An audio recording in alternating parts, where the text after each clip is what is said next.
네, 계속해서 포항에서 전해드립니다. 경북 동해안 지역은 오늘 강풍주의보가 내려진 가운데 흐리고 눈 또는 비가 내리겠습니다. 예상 강수량은 10에서 30mm, 예상 적설량은 1에서 5cm입니다. 오늘 아침 최저 기온은 영하 2도에서 영상 1도를, 낮 최고 기온은 3도에서 5도의 분포로 어제보다 낮겠습니다. 동해상에도 바람이 매우 강하게 불면서 바다의 물결 동해 중부 해상과 남부 해상에서 최고 6m까지 매우 높게 일겠습니다. 미국의 25% 철강 관세 부과가 시행되면 포항 지역 철강업계는 물론 지역 경제의 타격이 불을 보듯 훤한데요. 이에 대응해 수출시장 다변화뿐만 아니라 산업위기 대응 특별지역 지정을 통해 산업 구조를 개선해야 한다는 연구 결과가 나왔습니다. 보도에 한기민 기자입니다. 경북 지역의 철강제 수출액은 연간 120억 달러로 국내 철강 수출의 26%를 차지하고 있습니다. 이 가운데 미국 수출액은 7억 8천만 달러로 지금까지 대부분의 철강제는 무관세로 교역되어 왔습니다. 하지만 미국이 무역확장법 232조에 따라 25%의 철강 관세를 부과하면 미국 수출액의 63%가 영향을 받게 됩니다. 더욱이 상당 품목이 이미 반덤핑 상계 관세를 물고 있기 때문에 중복 규제로 인해 사실상 수출은 불가능하게 됩니다.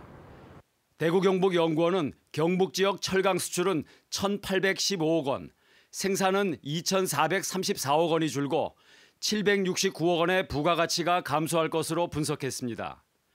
특히 철강 산업 비중이 80%가 넘는 포항 지역 경제가 가장 큰 피해를 입게 된다는 겁니다.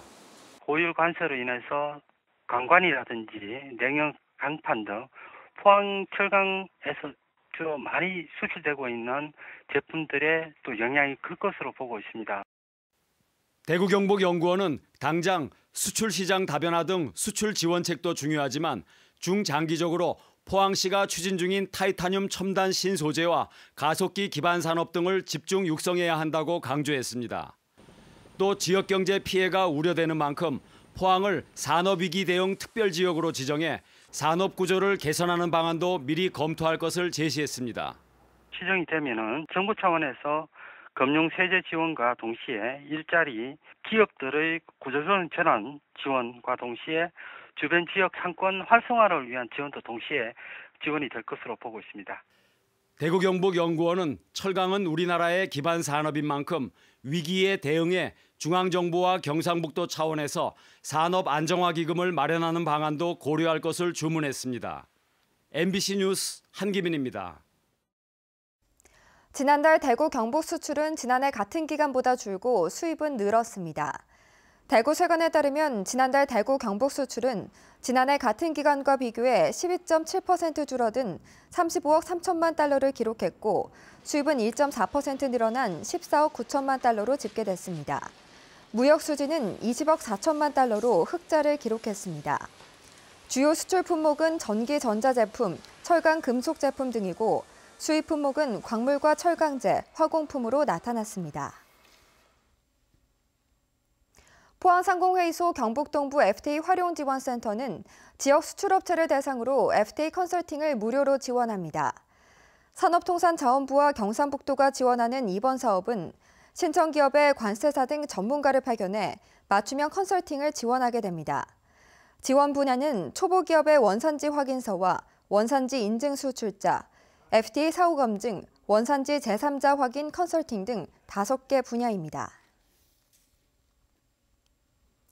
경상북도는 2021년 개관을 목표로 서울의 대구 경북 출신 대학생이 머물 수 있는 경북학습 건립을 본격적으로 추진합니다. 이달 중에 경북 각 시군과 대구시, 시도민회 등으로 재경학습 건립 추진협의회를 구성하고 다음 달부터는 건립 타당성 조사와 기본계획 수립 용역 등의 행정 절차를 거쳐 내년에는 착공하도록 할 계획입니다. 경북학숙은 455억 원을 들여 400명 수용이 가능한 지하 1층, 지상 5층 규모로 건립됩니다. 경북은 한 해 3,000명, 대구는 2,000명의 학생이 수도권 대학으로 진학하고 있습니다. 네, 이상으로 포항 MBC 뉴스를 마칩니다. 여러분 고맙습니다.